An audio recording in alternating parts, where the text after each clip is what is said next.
লোকজন আমাকে সবসময় এই প্রশ্ন করতে থাকে যে বন্ধুত্বের প্রকৃত অর্থ কি, এই প্রেমের প্রকৃত অর্থ কি। আর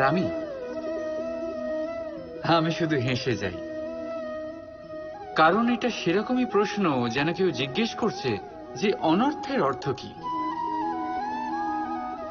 অনর্থ যখন হয়েই গেছে তখন তার অর্থ জেনে কি হবে। ঠিক সেইভাবেই সেই বন্ধুত্বের অর্থ কি, যাতে আপনার কোনো মতলব আছে, আর সেই প্রেমের অর্থ কি, যাতে আপনার কোনো স্বার্থ আছে।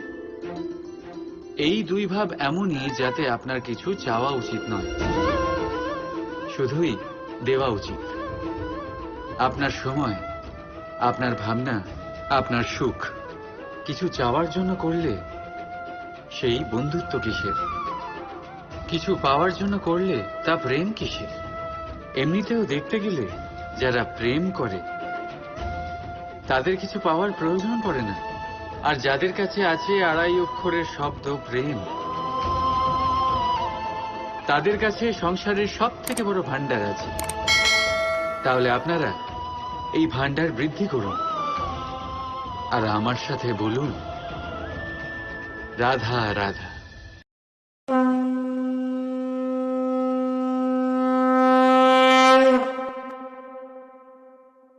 কখনো কখনো আমরা ভাবি যে কোনো ব্যক্তি যিনি ধর্মের পথে চলেছেন, যদি তার দ্বারা কোনো ভুল হয়ে থাকে তাহলে নিয়তি তাকে সেই মুহূর্তেই কঠোর শাস্তি দেন।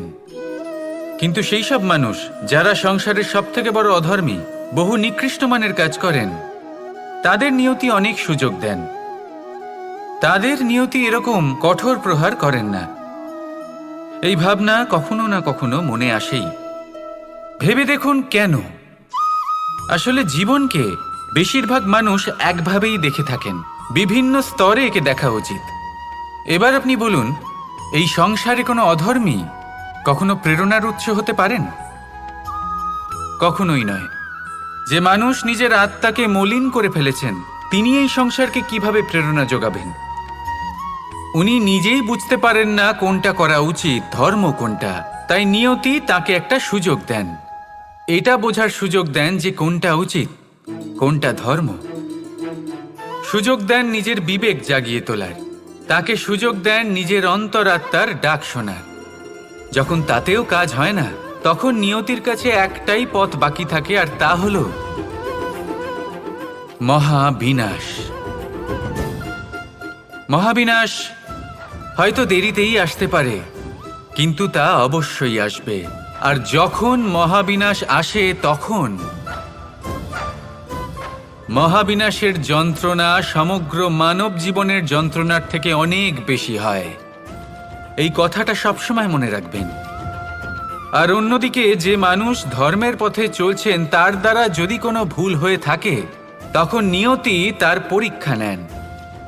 কিছুক্ষণের জন্য মানুষের মনে হতে পারে নিয়তি তাকে কঠোর শাস্তি দিয়েছেন, কিন্তু সময়ের সাথে আমরা সবাই দেখি যে যখন সেই মানুষ সেই পরীক্ষায় উত্তীর্ণ হন, এই সমস্ত সংসারের জন্য প্রেরণার উৎস হয়ে ওঠেন। অর্থাৎ নিয়তি প্রত্যেক মানুষকে তার কর্ম অনুসারে উচিত ফলও দেন, উচিত শাস্তিও দেন।